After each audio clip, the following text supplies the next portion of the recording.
Clapping करो बेटा।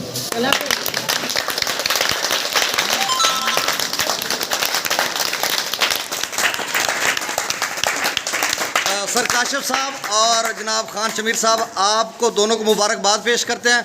काशिफ साहब, आपकी प्रमोशन हुई, प्रमोट होकर गवर्नमेंट हाई स्कूल बाकरपुर में जा रहे हैं और यकीनन आपने 8 साल यहाँ पे गुजारे और इस दौरान आपने बहुत अच्छे तरीके से बच्चों को अपनी मखसूस मेथडोलॉजी से पढ़ाया। तो सर, आपका ये एहसान यहाँ की जो गवर्नमेंट हाई स्कूल फाजिल शाह के बच्चे हैं या टीचर्स हैं वो कभी नहीं भूलेंगे और ये आपका जो यहाँ पे काम है अमले तदरीस का, ये मुल्क मिल्लत के लिए सरमाया इफ्तिखार रहेगा।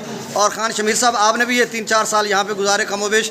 तो मुझे तकरीबन 2 माह हुए हैं यहाँ पे आए हुए, तो मैं देख रहा हूँ जिस तरह से आप यहाँ पे रहते हैं और 8 दिनों के बाद घर जाते हैं, तो किस कदर एक जज्बे के साथ यहाँ पे आपने काम किया और बच्चों को अपने अमले तदरीस से इल्म दानिश की मिराज तक पहुँचाया। और यकीनन पीछे समीम हुसैन बाटी साहब भी और शिराज शाह साहब भी और जनाब हबीब रहमान साहब भी मौजूद हैं। तो इन सारों के साथ मिलकर आपने एक टीम वर्क के तौर पे यहाँ पे काम किया और कैप्टेंसी में जनाब मलिक सीनियर हेडमास्टर मलिक फजल अब्बास कोकर साहब की कैप्टनसी में बहुत शुक्रिया सर। और आपकी ये मोहब्बतें और मेहनतें, पैशन, डिवोशन और डेडिकेशन मुद्दतों याद रहेगा दोनों का।